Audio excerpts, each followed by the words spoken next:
Kan kalau kebetulan meninggalnya kan di rumah sakit Kristen. Ya. Jadi kalau misalnya ada yang meninggal tuh selalu pendeta-pendeta itu datang untuk mendoakan. Cuma karena di situ saya dan istri yang pakai kerudung masuk di ruang ICU itu nggak apa namanya ya. Saya bilang jangan ada yang masuk. Itu saya bacain murotal gede, terus saya bacain asyhadu alla. Saya bisikin terus. Awal pas saya datang nangis, keluar air mata kan orang yang lagi di ICU tuh. Nangis, terus saya bisikin, "Mah, ikutin Erik ya."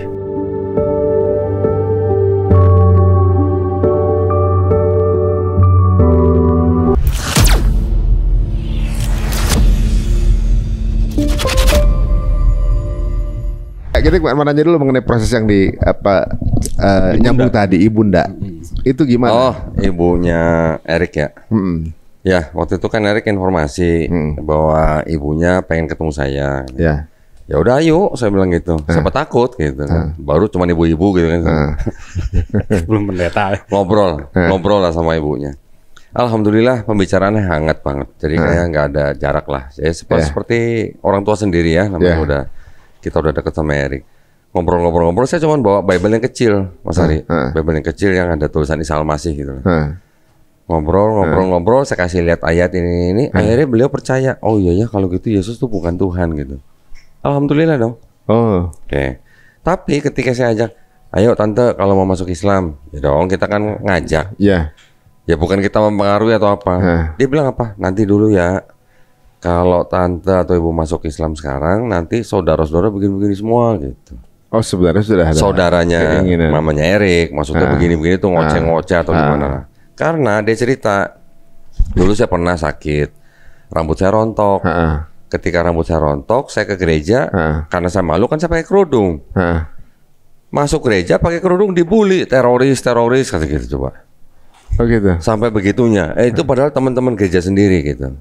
Nah, jadi ibunya Erik pada waktu itu masih lebih takut saudaranya daripada takut akan keselamatan dirinya.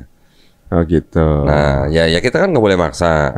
Ya udah nggak apa-apa. Tapi kita tetap saling doain lah gitu ya. Pulang itu hari Jumat ya Erik ya, bukan Kamis ya, Jumat ya. Jumat. Terus kemudian saya Selasa keluar kota dengar kabar dari Erik, ibunya udah nggak ada. Ya kan bukan istilahnya bukan ranah kita lah ya. Iya benar-benar. Kita juga nggak pernah tahu, siapa tahu di penghujungnya. Iya. Yang secara secara absir ya, absir dia sudah mengakui atau juga mungkin sudah mualaf dengan bersyahadat. Nanti si Erik bisa cerita lagi tuh di ketika beliau lagi sakaratul maut ya. Itu kan. Cuman maksud saya poin saya gini Mas Ari. Itu membuktikan bahwa hidayah itu memang benar-benar hanya milik Allah Subhanahu wa taala. Kita nggak bisa apa-apa. Nabi aja nggak bisa ya. Semuanya kembali kepada hak prerogatif dari Allah Subhanahu wa taala. Alhamdulillah kira-kira sebulan ya setelah mama nggak ada ya. Papanya datang ikut, waktu itu kita ada acara di salah satu masjid di daerah Senen, Masjid At-Taibin. Kita bikin acara, papanya datang bersyahadat. Ya alhamdulillah. Oh, bukan syahadat? Iya. Syahadat. Oh, gitu ya. 1 bulan setelah mamanya meninggal. Nah, cuman pada waktu mama sakaratul maut tuh gimana tuh ceritanya tuh? Jadi kan kalau kebetulan meninggalnya kan di rumah sakit Kristen. Jadi kalau misalnya ada yang meninggal tuh selalu pendeta-pendeta itu datang untuk mendoakan. Cuma karena di situ saya dan istri yang pakai kerudung masuk di ruang ICU itu nggak apa namanya ya. Saya bilang jangan ada yang masuk. Itu saya bacain murotal gede, terus saya bacain asyhadu alla. Saya bisikin terus. Awal pas saya datang nangis, keluar air mata kan orang yang lagi di ICU tuh. Nangis, terus saya bisikin, "Mah, ikutin Erik ya. Mama kan sudah percaya bahwa Yesus itu bukan Tuhan. Hanya Allah satu-satunya Tuhan, ikutin ya, Ma." Saya bacain kalimat asyhadu alla ilaha illallah wa asyhadu anna Isa wa Muhammad Rasulullah. Saya gitu-gituin terus. Jadi pas ketika asyhadu nolak dia. Kejang gitu, nggak mau tapi nggak bisa ngapa-ngapain. Saya bilang, "Mah, jangan dilawan, Mah." Saya bilang, "Mama jangan dilawan, dengerin, Mah. Ikutin Erik dan pelan-pelan." Itu berapa kali ya? Nggak kehitung lah, 10 kali lebih tuh. Jadi waktu itu pas asyhadu gemeter.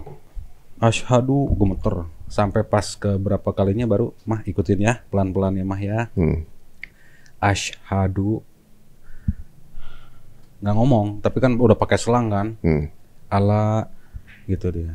Ilaha, terus napasnya mulai, ritmenya mulai melambat tuh. Waktu pas aku bersaksi Nabi Muhammad utusan Allah. Jantungnya nih. Apa bukan jantung apa tuh? Ini ya kan? Apalah denyutnya, ritme di situ kan. Langsung hilang tuh. Sama suster di kompa dulu. Bangun lagi. Ada lagi. Terus, Pak, Bapak masih ingat nggak baca Yasin? Ya, itu siapa yang ngomong? Saya. Pak, bacain Yasin, Pak. Ke Bapak saya. Oh, Bapak bisa baca Yasin? Bapaknya dulu kan Muslim. Bapak saya dulu Muslim sebelum nikah. Oke. Nikah sama mama masuk Kristen Advent. Pak masih ingat Yasin? Masih. Baca, Pak. Bapak baca dari HP dia. Yasin wal Qur'anil Hakim dibacain tuh di telinga mama. Tiba-tiba langsung denyut jantungnya hilang. Terus dokternya bilang ini mau dikeju tuh. Pacu jantung itu. Ya dipacu. Kalau dipacu bisa sadar bisa bangun cuma kesadarannya hilang. Gitu. Akhirnya mau ikhlasin aja. Ya udah ikhlasin aja. Langsung meninggal. Pas keluar itu baru pendeta nyerbu. Masih ada fotonya. Pendeta nyerbu ada 4 pendeta. Yang apa? Nyokap kelihatan senyum gitu pas kapan? Pas udah habis dari situ kita minta ke Kohan itu saya karena nggak ada ambulan. Ambulan yang dari Advent itu nggak ada semua. Saya telepon Kohani, saya butuh ambulan. Tunggu sebentar, kirim ambulan. Sampai ke Ciranjang, ternyata ditutup sama kain doang, nggak pakai peti.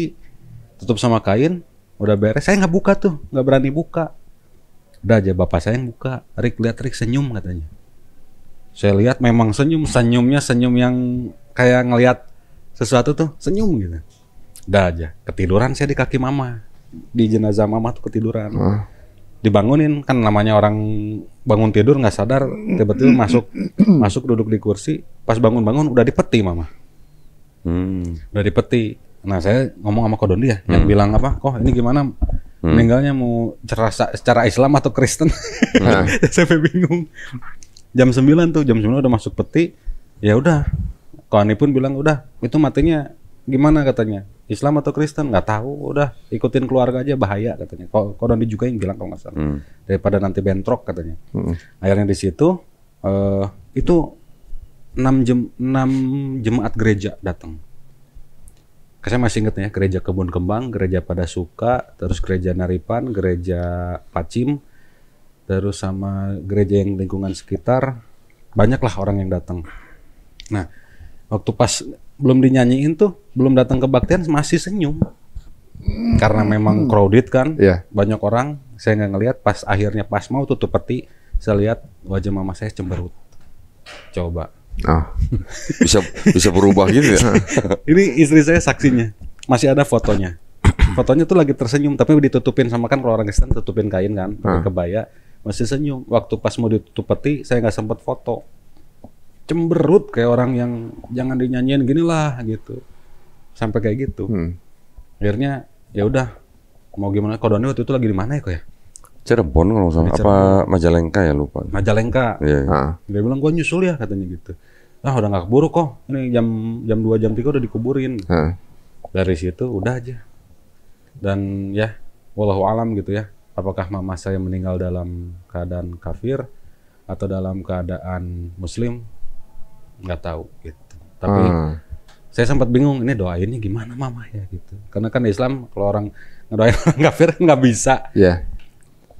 Terus ayo udahlah, saya mau pakai doa semoga mama tenang, doa Kristen nggak nyambung juga itu jadi bingung. Jadi ya udahlah. Husnuzon aja siapa tahu. Kan kita nggak tahu ya. Siapa tahu dia syahadat waktu dituntun, kemudian langsung finish, langsung dipanggil saat itu kan dalam keadaan lagi zero kan kita nggak pernah tahu kan. Jadi injury time gitu kan, siapa tahu ya, injury time. Itu bagus banget. Injury time. tadi Insya Allah. Beberapa hal tuh kok. beberapa ya mungkin pembelajaran untuk teman-teman yang mungkin lagi mau meneliti atau mungkin mempelajari gitu ya. Kayaknya juga dia kaget juga tadi. Ayat apa ya sih yang kita mesti hindari dalam mempelajari itu gitu ya. Unik juga ya apa biasanya gini misalnya podcast kita ngomongin apa perbandingan apa segala macam ini ketika dibaca sesuatu yang apa tadi onan mind blowing gitu buat. Tapi gini Mas Ari, yang tadi Mas Ari baca memang kelihatannya bahasanya vulgar, tapi belum tentu itu adalah sebuah apa namanya cerita yang benar-benar seperti itu gitu. Jadi kan orang bisa menulis dengan menggunakan nama atau kiasan apa gitulah ya untuk menggambarkan sesuatu gitu. Tadi yang dibaca yang di Yeskiel 23 itu bukan cerita sebenarnya. Oh bukan. Bukan. Itu adalah caranya bangsa Yahudi menggambarkan bangsa mereka sendiri yang sedang musyrik gitu. Sedang berdosa. Istilahnya menyekutukan Allah gitu loh. Nah, mereka menggambarkan tadi kan ada Holiba, ada Doliba ya. Itu menggambarkan orang-orang Israel yang sedang di Yudea dan di Samaria seperti dua kakak perempuan yang sedang bersundal gitu loh. Karena sedang tidak menyembah Tuhan Yang Maha Esa. Lagi sesat gitu ya. Lagi sesat, lagi musyrik gitu lah. Cuman bahasanya seperti itu gitu. Bahasa itu ya memang boleh dikatakan nggak pantas kalau dibacain di mimbar gereja ya nggak pantas. Apalagi kalau ada anak kecil gitu. Ya, cuman kita harus memahami gitu loh. Ya gitu ya. Gaya bahasa itu di Taurat juga begitu juga. Hah? Di Taurat begitu juga, Pak. Di Taurat? Itu kan di Yeskiel kan. Itu di kitab nabi-nabi. Kalau yang di Taurat tadi ya mungkin yang cerita tentang Nabi Lot mengambil dua anak perempuannya itu sendiri. Itu ada di Taurat. Kalau yang disebut di Taurat ya itu yang Nabi Lot itu di Kejadian. Kalau yang itu tadi nggak ada. Kalau yang tadi Yeskiel itu kitab nabi-nabi. Kitab Taurat, kitab nabi-nabi, kitab tulisan dalam satu kitab besar namanya Tanakh, itu punya orang Yahudi. Nah di Tanakh itu ditulis juga sama seperti itu kisahnya. Sama. Ya itu sampai menjadi kitabnya orang Kristen ya itu seperti itu. Plek-plekan gitu ya. Plek-plekan. Wah. Ya jadi saya gini. Jangan sampai kita pelajaran gitu, tapi di Islam juga ada kan gitu. Takutnya begitu kan. Nah, makanya gini. Cuman kan dipisah Mas Ari. Apa tuh? Dipisah. Maksudnya gini, kalau di dalam kitabnya orang Yahudi atau kitabnya orang Kristen, mau yang disebut firman Tuhan, mau yang disebut dengan perkataan Nabi atau sabda Nabi, mau yang dikatakan sejarah, mau yang dikatakan ayat porno, jadi satu kitab gitu. Tapi kalau di Islam kan dipisah. Quran khusus firman Allah, hadis khusus sabda Nabi. Nanti kan ada juga kitab tentang misalnya suami istri. Itu lain. Itu dipisah. Ada pembelajarannya kan. Iya. Tapi itu bukan di Quran. Bukan. Makanya sampai sekarang saya lagi coba mikir, apakah di Quran ada satu ayat yang nggak boleh dibawakan di mimbar? Gitu. Nggak ada. Semua boleh. Yang dianggap nih ya, yang dianggap sama orang-orang di luar Islam bahwa di Quran juga ada ayat porno, itu hanya tentang itu adab suami istri kan? Bukan tentang ini loh apa namanya bidadari berdarah montok. Udah cuma itu doang. Penggambaran surga. Itu dibawakan di mimbar biasa-biasa aja. Nggak masalah. Ada masalah. Nggak masalah. Iya. Karena kan memang ada sisi transaksional manusia kalau kita dapatnya reward apa kan gitu. Betul. Cuman kalau di Bible kan tadi yang dibaca sama Mas Ari tadi nggak baca ya. Baca dalam hati doang deh. Lebih bersapi sih. Bersapi. Sapi ya. Karena mengandung mineral gitu. Iya benar. Dan protein. Yang tadi Mas Ari baca itu kan kita harus bisa tahu nih yang diceritakan di dalam kitabnya orang Yahudi atau Kristen itu cerita harfiah atau kiasan gitu. Itu yang harus kita tahu. Kalau tadi kejadian Nabi Lot menghamili dua anak perempuannya, jelas itu adalah harfiah atau literal. Tapi kalau cerita di Yeskiel 23 itu adalah cerita kiasan gitu. Jadi kita nggak bisa tembak semuanya sama gitu, enggak. Jadi ada cerita yang kisah bukan sebenarnya. Iya, kiasan. Gitu. Tapi dalam Islam ada nggak sih yang kisah dalam sirah tapi nggak kejadian, nggak boleh kan? Nggak ada. Kalau sirah kan ya cerita memang sebenarnya. Memang asli ya. Maksudnya cerita sesuatu yang sebenarnya nggak kejadian nggak boleh memang kan? Ya nggak boleh lah. Kalau di Quran kan yang kiasan juga banyak atau majasi kita tahunya lah. Tapi kan ya nggak sampai begitu bahasanya gitu loh. Quran kan diturunkan dalam bahasa yang sangat-sangat eloquent gitu loh, sangat-sangat elok gitu lah. Nah, kalau itu kan campur gitu masalahnya. Atau mungkin dulu cara bernarasinya begitu kali. Gaya bahasanya orang Yahudi ya begitu. Gitu. Untuk menarik perhatian gitu ya. Untuk mengkritik diri mereka sendiri juga gitu. Wah.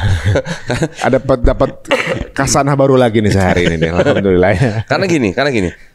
Saya pernah ngobrol kan sama orang dari kalangan Yahudi kan. Pernah dengar kan kalau di tradisi Islam atau di Quran juga ada kalimat bahwa orang Yahudi itu dalam tanda kutip dikutuk menjadi kera gitu. Ya. Ya kan? Kalau kita baca sekilas kan seperti apa ya? Bukan harfiah gitu loh. Apa iya gitu nanti jadi kera atau gimana gitu. Saya tanyakan itu kepada orang Yahudi gitu. Gimana perasaannya orang Yahudi disebut seperti kera di dalam Quran gitu. Atau di dalam hadis ya, saya lupa. Orang Yahudi itu nggak marah. Rabi Yahudi itu nggak marah. Dia bilang apa? Itu masih jauh lebih halus daripada orang kita ngomong kita sendiri gitu. Apa katanya? Nah, di tradisi Yahudi sendiri itu memang orang Yahudi juga mereka tahu, mereka sadar mereka sering melanggar perintah daripada Hasyim. Dan mereka mau disebut atau dikritik dalam bahasa seperti apapun ya mereka terima gitu loh. Kalau yang disebutkan Quran itu masih sangat-sangat halus katanya. Biasanya apa mereka? Wah, macam-macam udah. Oh iya. Bahasanya mungkin lebih kasar daripada Quran. Iya. Jadi gini, orang Yahudi sendiri juga sadar, mereka juga ya mereka merasa apa namanya ya, bangga dengan dipilihnya bangsa mereka ya, menurut mereka di dalam kitab mereka kan. Karena itu kan mereka juga menganggap orang-orang yang lain itu kan sebagai goyim di bawah mereka gitu loh, istilahnya. Nah, tapi mereka juga sadar bahwa mereka sendiri juga bangsa yang memang bandel gitu lah. Kalau kata orang Depok katanya apa? Tambeng apa gitu loh. Dablek. Nah gitu. Jadi mereka sadar diri gitu loh. Jadi ketika dikritik ya mereka tahu memang kondisi mereka begitu. Ketika ada kitab lain yang mengatakan mereka seperti itu, mereka nggak marah, biasa aja. Wah, ya juga ya, maksudnya kita mesti paham juga sebenarnya konteksnya gitu ya. Nanti main challenge-challengean lagi, adu nasib lagi. Oh, lu juga gitu kan, juga gitu ya. Iya.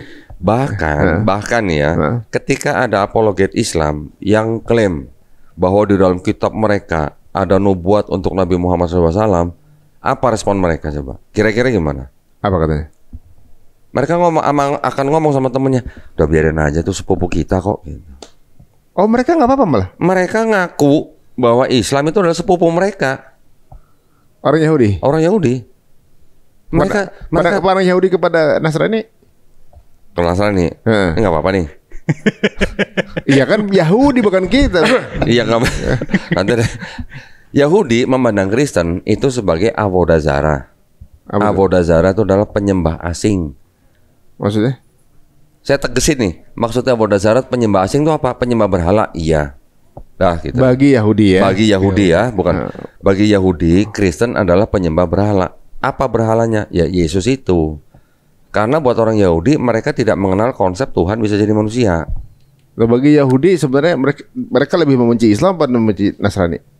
Kalau masalah benci-membenci dalam hal apa dulu nih? Kalau dalam hal politik, kita tetap harus waspada dan berhati-hati dengan Yahudi dalam hal politik.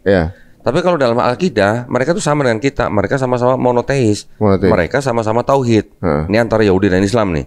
Islam di mata Yahudi itu mempunyai tempat yang spesial. Mereka menghormati ketauhidan dan monoteismenya Islam. Oke?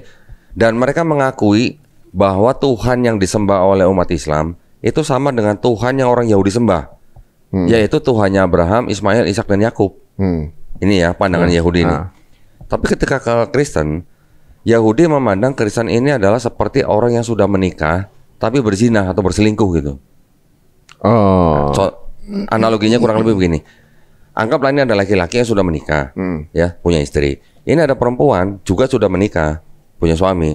Tapi perempuan, laki dan perempuan yang sudah sama-sama menikah ini berzina gitu. Ini kan lebih parah daripada ada laki-laki yang belum menikah, ada perempuan yang belum menikah, mereka berzina. Lebih parah kan? Lebih parah sudah menikah.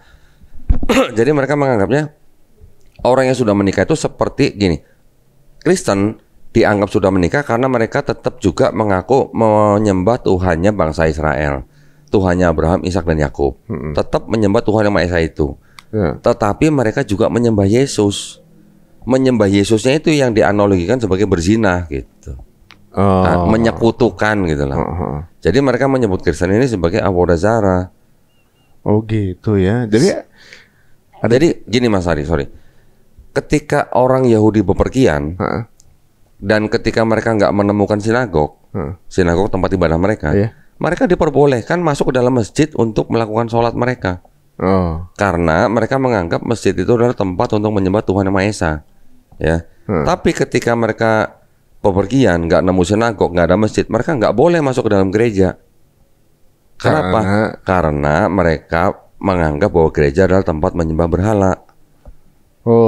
Makin berhalanya siapa? Ya Yesus. Buat mereka ya, buat Yahudi ya gitu. Jadi ini bukan pendapat saya, ini adalah pandangan orang Yahudi gitu. Ya bagi orang Yahudi, wahyu tuh turunnya berhenti sampai di Nabi Musa ya berarti ya? Enggak. Nabi Musa itu kan yang menerima Taurat. Setelah Nabi Musa ini kan ada nabi-nabi lain yang nabi kecil lah, nabi kecil. Ada nabi besar dan nabi kecil tuh seperti Yeremia, Yehezkiel, Yesaya. Nanti nabi kecil ada Hagai, Habakuk, Ayub. Macam-macam lagi yang lain sampai Maliaki. Nah, tapi Isa enggak? Isa enggak. Bagi dia. Enggak. Jadi kalau buat orang Yahudi, mereka menolak kemesiahan daripada Nabi Isa. Al-Masihnya enggak diterima. Jadi cuma sampai sebelum Nabi Isa mereka akui sebagai wahyu gitu ya? Iya.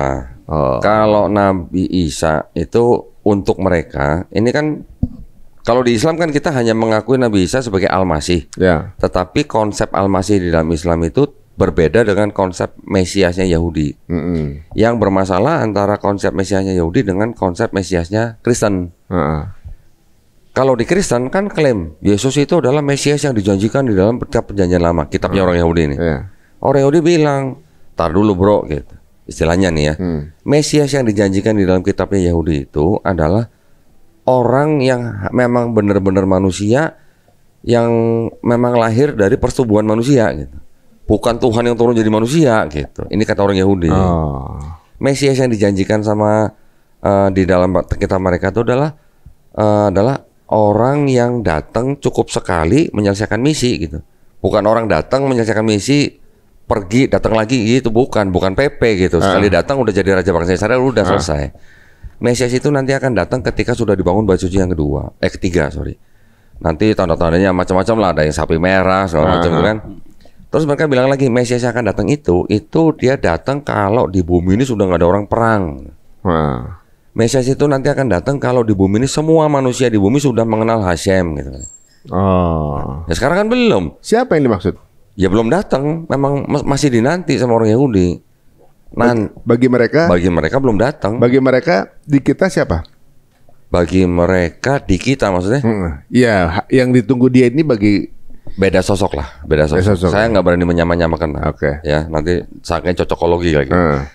Pokoknya beda. Kalau di Islam kan nanti ada Imam Mahdi, ada sosok yang kita kenal Dajjal gitu lah. Ada Nabi Isa juga. Ada Nabi Isa juga. Di dalam Yahudi sosoknya siapa? Nggak tahu siapa, pokoknya nanti dia datang akan sebagai turun Mesias terakhir. Ya, dia adalah raja bangsa Israel gitu. Benar-benar manusia gitu. Makanya dia sekarang lagi ngebut untuk bikinin bait kedua ini. Ya, sekarang Kristen kan klaim Yesus itulah Mesias yang dijanjikan gitu kan. Ya orang Yahudi bilang Yesus bukan anak kandung Yusuf. Sedangkan yang menjadi persyaratan Mesias yang akan datang itu adalah harus keturunan Daud melalui anaknya Salomo. Nah, Yesus bukan anak kandung Yusuf. Yang diklaim melalui Salomo kan Yusuf. Jadi kalau anak adopsi nggak diterima sama Yahudi gitu. Complicated sepertinya ya. Iya. Ya, jadi karena masalah tapi dengan konflik complicated ini jadi konflik politik kan sebenarnya. Iya, jatuh jadi ke politik. Gitu. Ya, saling main klaim ya. Gitu. Waduh, ini kita jadi penonton aja. Gitu. Kita lihat aja mana konsep yang benar gitu kan. Cuman kan kita ngelihatnya gini, di seluruh dunia sekarang yang dominan atau yang besar kan Kristen. Yahudinya kan kecil, paling cuma 20 juta gitu loh. Iya, paling banyak. Nah, gitu ya. Jadi seolah-olah kayak gimana ya? Ini ada sesuatu yang besar, ini kecil, yang ini pakai kitabnya ini gitu. Tapi yang besar kalah sama yang kecil secara kekuasaan. Secara saudara tua lah inilah dibilang saudara tua gitu kan loh. Banyak kebijakan justru dari yang si kecil ini kan. Iya, gitu. Betul. Kalau bicara sampai ke Amerika ya. Iya benar. Nah, itu. Yang kecil ini yang memainkan peran gitu sebenarnya. Benar. Ada lagi Islam yang gak ikutan di antara kedua ini. Iya. Kan ada satu lagu yang didoktrin dari saya nih, dari kecil dari Advent didoktrin. Satu lagu gereja bahkan Satu lagu gereja yang apa ya namanya? Sampai sekarang saya masih ingat, nggak akan mungkin lupa. Lagunya gini, Goliat yang gagah. Ini nada sambil nyanyiin aja ya. Goliat yang gagah dari Filistin dikalahkan oleh Daud yang kecil seperti singa melawan kambing, sungguh tak berbanding. Kira-kira apa maknanya? Ya kan? Gitu. Jadi apa ya? Ketika ada kalimat itu yang sampai kepikiran sampai sekarang, oh ini ternyata penyebabnya gitu. Jadi di doktrin bahkan sampai ada yang kenapa mereka sih sampai ngebela mereka gitu. Kok mau-maunya sampai ada yang debat di sama siapa? Yang itu tuh kok? Siapa? Aduh kok saya lupa ya. Muhammad Hussein Gaza. Sampai debat sama siapa? Monik.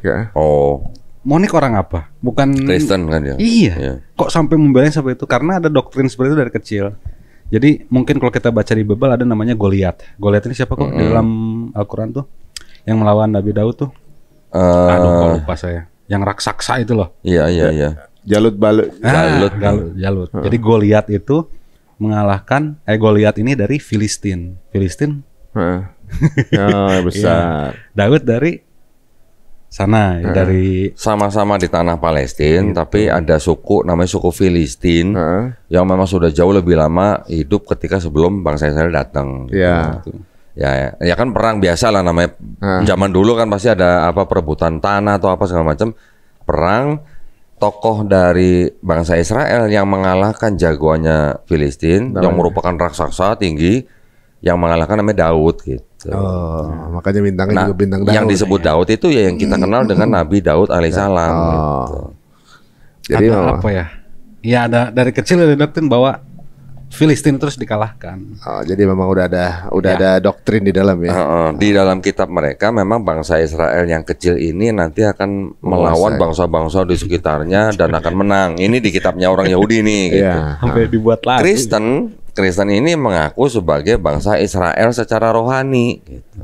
Ada kesamaan. Kesamaannya cuma karena rohani. Iya benar-benar. Ya. Mereka kan yang tidak punya nasab sampai ke bangsa Israel ini kan menggunakan kitabnya bangsa Israel. Jadi mereka merasa punya ikatan rohani aja gitu. Oh gitu ya. Padahal bagi Yahudi padahal nggak ada. Nggak ada. Buat Yahudi siapa lu gitu kan. Makanya gerejanya dibom itu ya kemarin. Nah, makanya kan kita sering melihat video ketika orang Kristen ibadah di Israel malah diludahin sama orang Yahudi kan. Nah, ya karena Kristennya yang boleh dikatakan apa ya? Seperti orang cinta bertepuk sebelah tangan gitu lah. Wah ini makin paham kita posisinya ya. Kita pikir memang ada kesamaan gitu kan. Nih lagunya sampai sekarang nih masih ada. Masih ada emang.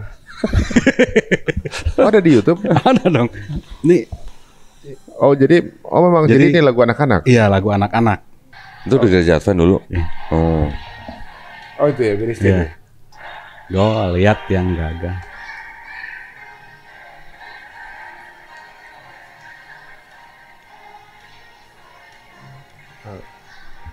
Oleh Daud yang kecil. Jadi sudah terframing dari kecil. Memang udah dari kecil udah. Ya, di framing seperti itu. Bahkan ada cerita anak-anak ketika Daud itu adalah diceritakan sosok anak kecil, sosok anak yang tidak tahu apa-apa dari bangsa Israel. Gitu. Ketika dia maju disuruh oleh Raja Saul, disuruh untuk mengalahkan salah satu sosok penjaga bangsa Filistin namanya Goliat dengan apa namanya ya? Kalau sekarang tuh ketepel. Kalau ini tuh ali-ali. Jadi cuma pakai batu kecil doang, diputer, dilempar ke kepalanya, pas kena jidat. Kena jidat langsung mati. Langsung jebret. Itulah menggambarkan sosok ini yang saya pakai sekarang. Ini menarik ya kalau emang bisa. Tapi justru sekarang yang ada di kejadian di Palestina sebaliknya justru Hamas yang sekecil itu ngelawan raksasa negara adidaya gitu kan. Negara adidaya dari Amerika, dari Prancis, dari Inggris lawan Israel sendiri. Tapi sampai sekarang mereka belum bisa memenangkan. Jadi penasaran sama urutan Nabi Daud itu. Nabi Daud itu berarti sebelum Nabi Sulaiman ya. Nabi Daud itu ayahnya Nabi Sulaiman. Belum ditunjukin ya siapa Nabi Daud ya dalam Bible ya. Apa lo? Batseba. Belum tahu kan? Ada lagi. Oke, sebagai penutup nih kita lihat banyak. Ini cuma jadi hahehe gara-gara banyak yang baru saya tahu sekarang nih. Kita pikir udah podcast sama Kodoni udah tahu banyak nih. Oke. Mana ya? Nah, ini. Jadi jangan yang ini, yang dari awal dulu. Pegal lurik. Biar tahu. Ini belum pernah deh. Belum pernah. Mana sih kok ayat berapa sih? Ya udah pas ada Batseba aja. Oh, yang tadi ya? Padang gurun Batseba. Bukan. Itu Berseba. Kalau ini nama istri orang Batseba. Oh. Nah, Batseba ini yang akhirnya menjadi istrinya Daud di situ. Oh. Tapi Batseba ini istri orang gitu loh. Binor. Oh, siapa? Istri panglima tentaranya Daud sendiri. Oh gitu. Jadi dia pebinor. Iya dong, kan masih istri orang. Ketika itu Raja Daud melihat Batseba istrinya Uria itu sedang mandi. Nggak tahu sengaja ngintip atau gimana, pokoknya ngelihat, tertarik, dihampirin, terus suaminya pas pulang perang dikirim lagi ke medan perang yang paling depan gitu biar cepat mati gitu. Bener mati, setelah mati baru dinikahin. Kayak film ini. Ada film di kalau nggak salah 300 kalau nggak salah kayak gitu. Oh bukan 300, beda. Ada juga tuh kayak gitu. Dia menyuruh orang mencari keterangan mengenai perempuan itu. Orang itu melaporkan. Dari mana nih? Suatu senja Daud bangun dari tempat tidurnya lalu keluar untuk menghirup udara segar di atas atap istananya. Ketika menang ke selingnya melihat seorang perempuan yang sangat cantik sedang mandi. Coba. Dia menyuruh orang mencari keterangan mengenai perempuan itu. Orang itu melaporkan bahwa perempuan itu bernama Putri Eliam, istri Uria. Daud menyuruh orang untuk memanggil perempuan itu dan membawa dia kepadanya. Perempuan itu datang dan astaga. Oke. Cukup. Udah ntar pengen lagi. Lalu jadi raja dulu kita. Nah, hasil dari Daud dan Batseba ini adalah keluarlah Nabi Sulaiman. Paham gak maksudnya? Oh, kalau di kita nggak mungkin dong. Iya dong. Nabi Daud, Nabi Sulaiman. Tapi di sini Salomo keluar dari hasil terlarang. Oh. Muncul itu sampai urutannya. Nggak. Terlarangnya tuh bukan langsung Salomo. Sebelum Salomo kan ada anaknya yang mati, yang dibunuh sama Tuhan sendiri. Jadi begitu. Oh. Kalau Sulaiman sih sudah menikah. Iya. Jadi urutannya sampai kepada Yesus. Makanya Yesus disebut anak Daud. Nah, oleh bangsa Yahudi, Yesus ini disebut sebagai keluarga penzina. Nah, sekarang timbul tuduhan bahwa Quran menjiplak Bible katanya. Ya kan? Di Quran ada nggak cerita begitu? Nggak ada. Nabi Daud alaihissalam berzina gitu sama binor gitu. Semua nabi kan nggak ada. Nabi mulia lah. Nah, terus ada lagi di Quran ada nggak cerita Nabi Lut menghamili 2 anak perempuannya? Kan nggak ada juga. Nanti ada lagi di Quran ada nggak cerita Nabi Harun membuat patung sapi untuk disembah? Kan nggak ada juga. Yang kita kenal di Quran siapa? Samiri yang bikin. Ada lagi nggak nanti cerita Nabi Nuh yang mabok anggur telanjang di Quran? Kan nggak ada. Ada nggak di Quran cerita Nabi Ayub diuji menyalahkan Tuhannya atau menyalahkan Allah gitu? Kan nggak ada juga. Di Bible itu ada.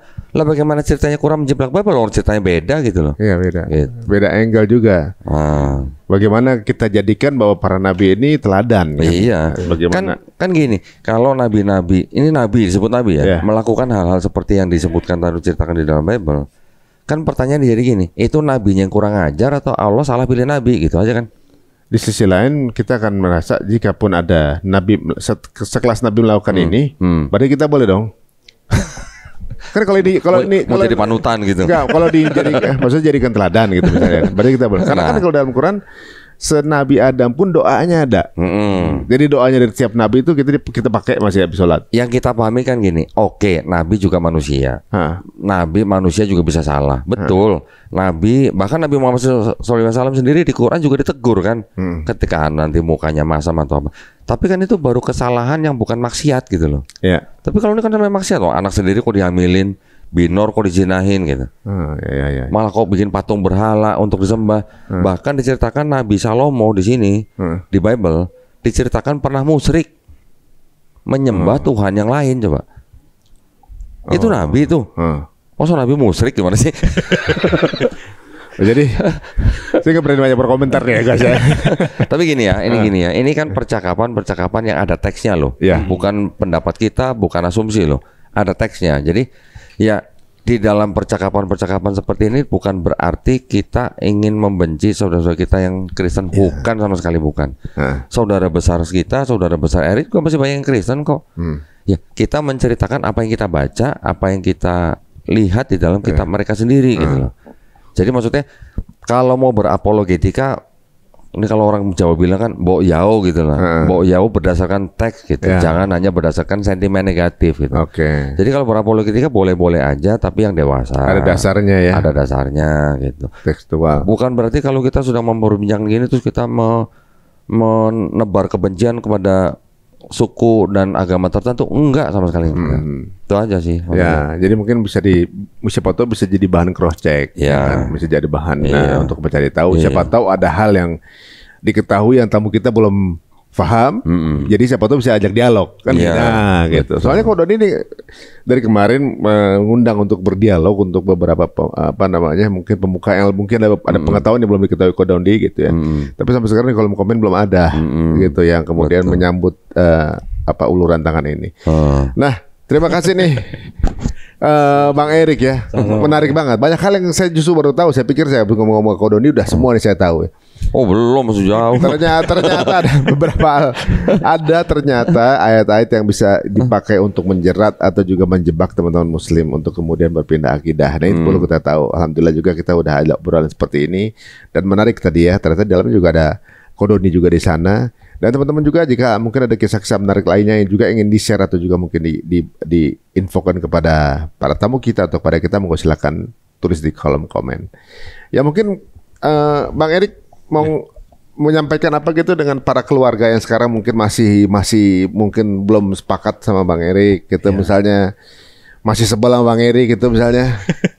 Kalau sebel sih insya Allah enggak ya, karena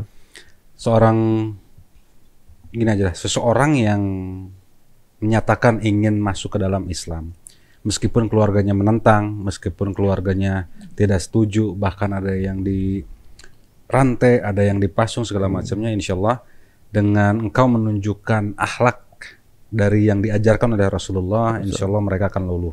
Jadi tunjukkan akhlak mulia yang diajarkan oleh Rasulullah, bagaimana kepada perilaku kepada orang tua, kepada saudara, kepada teman-teman yang lain dan lingkungan sekitar. Insya Allah keluargamu akan membuka hatimu untuk melihat bagaimana kelakuanmu ini, oh ternyata dalam Islam Anda berubah gitu. Jadi orang yang dulunya pemarah, orang yang dulunya lebih baik jadi ya gitu ya. Emosional, jadi lebih meredam segala sesuatunya. Karena itulah indahnya Islam. Oh gitu ya, disebabkan dengan hikmah gitu ya. Ya betul. Ada Ko Doni mungkin ada pesan lain yang belum tersampaikan dulu dari kemarin? Kalau dari saya mau gini aja. Ini untuk pemirsanya channel Bang Arin ya. Untuk baik yang Muslim dari keluarga Islam ataupun yang belum Muslim. Saya ngomongnya belum Muslim, Mas Ari ya.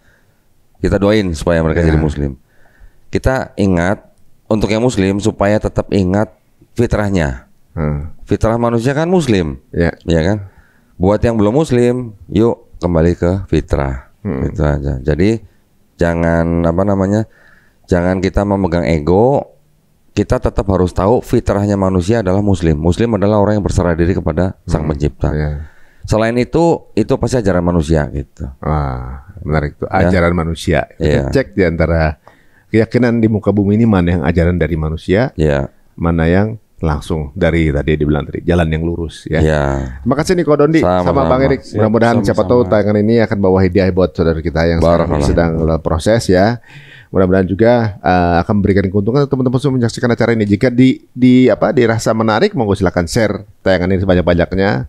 Mau dipotong-potong buat TikTok, mau aja ya, seperti yang sebelum-sebelumnya ya. Sampai ketemu di episode berikutnya dari Cerita Untung. Assalamualaikum warahmatullahi wabarakatuh. Waalaikumsalam warahmatullahi wabarakatuh.